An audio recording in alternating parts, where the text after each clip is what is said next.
Good morning. Today I'll be very brief. I want to speak on the story of state capture.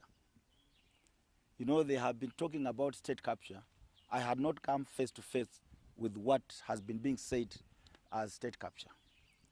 State capture is real, and the Kenyan institutions, especially state corporations, have been captured by the current regime.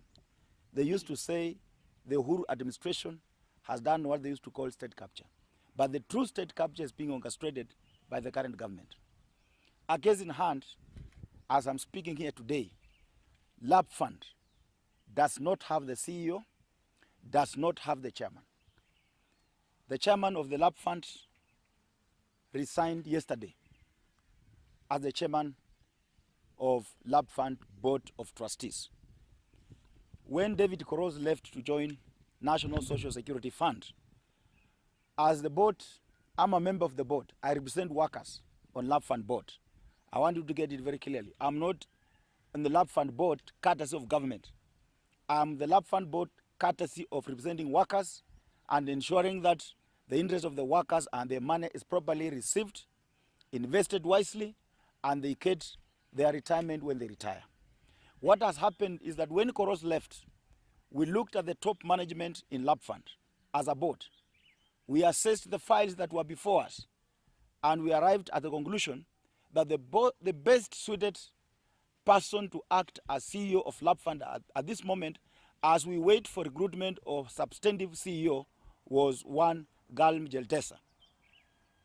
We therefore appointed Galm Jeltesa in acting capacity as a board, and immediately that appointment was done, the chair of the board started receiving phone calls from State House, from the office of the Deputy President, and from one Aden Duale, and many other operatives within government, even office of the Treasury.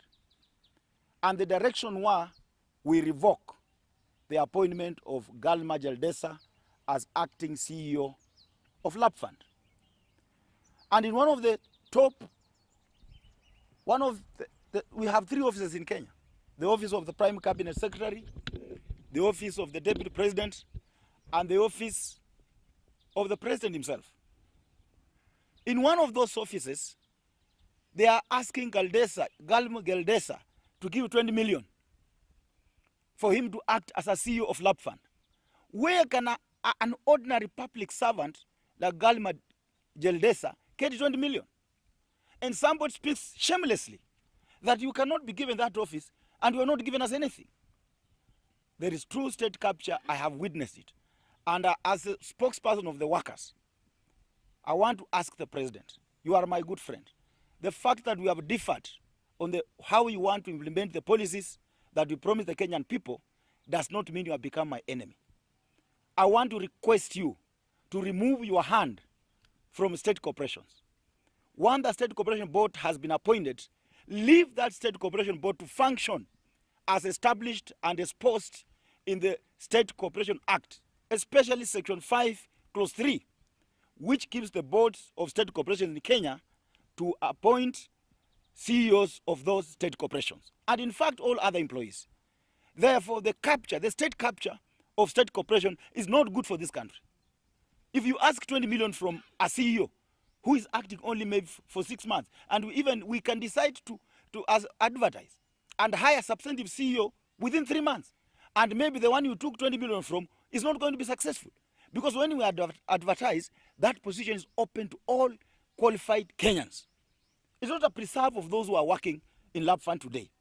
I therefore want to urge the office of the president, the office of the deputy president, and the Duale, leave state corporations to work independently.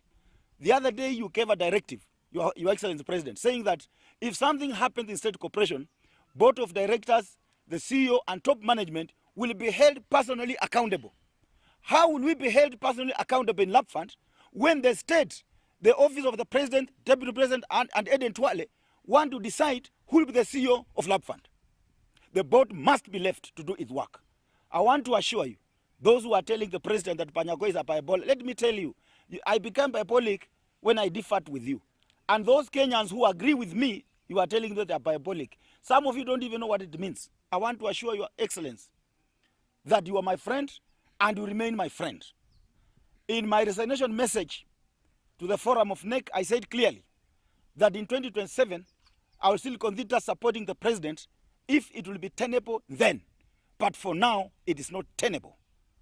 For now, I cannot support the programs of the president, including state capture. You have been preaching that you want institutions to be independent. What are you doing in lap fund? Kashakwa, toa mkono wako lap fund. Wachana na lap fund kabisa. Hiyo ni pesa ya wafanyakazi. Hatutakubali uwe nani kucheza na pesa ya wafanyakazi. Mimi nikiwa niko hai na nikiwa nimepewa nafasi ya kuwakilisha wafanyakazi kwa lap fund, hakuna pesa ya wafanyakazi itaondoka. Na ndio mnataka mchukue hii, tena muweke housing levy, tena mchukue.